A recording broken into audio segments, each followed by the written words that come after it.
October 1 నుంచి హైదరాబాద్ వేదికగా జరగబోయే అంతర్జాతీయ జీవ వైవిధ్య సదస్సుపై అవగాహన కల్పించేందుకు జేహెచ్ఎంసీ ప్రత్యేక సీడీని రూపొందించింది. భారత క్రికెట్ జట్టు సభ్యులు ఇందులో పాల్గొని జీవ వైవిధ్య సదస్సుకు ప్రచారం చేశారు. జంటనగర వాసులకు కమిషనర్ కృష్ణబాబు ఇచ్చిన సందేశాన్ని కూడా ఇందులో పొందుపరిచారు. జీవావరణ పరిరక్షణ కోసం నిర్వహిస్తున్న ఈ సదస్సు ప్రజలకు చేరువయ్యేందుకు చేస్తున్న ప్రయత్నాల్లో భాగంగా ఈ సీడీని విడుదల చేసినట్లు కృష్ణబాబు తెలిపారు. మనం కాపాడితే ప్రకృతి మన కాపాడుతుంది. ప్రపంచంలో పెరుగుతున్న టెక్నాలజీతో పాటు అనేక అరుదైన జీవరాశులు అంతరించిపోవడం మనం చూస్తున్నాం. ఈ భూమిపై మనిషిగా జీవించే హక్కు మనకెంతుందో అన్ని జీవులకు కూడా అదే రకమైన హక్కు ఉంది అనేది మనందరం కూడా అంగీకరించాలి.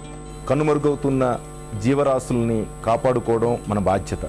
ఈ దిశలో స్వతంత్ర భారతదేశంలో మొట్టమొదటిసారిగా United nations conference on biodiversity October 1 నుంచి 19వ తారీఖు వరకు మన హైదరాబాద్లో జరపడం అందరికీ గర్వకారణం. As a human being and as a citizen of India, I support biodiversity. What about you? I support biodiversity. I support biodiversity. I support biodiversity. I support biodiversity. I support biodiversity. I support biodiversity. I support biodiversity. I support biodiversity. I support biodiversity. I support biodiversity. So let's invite the world with a warm welcome. Jai Hind.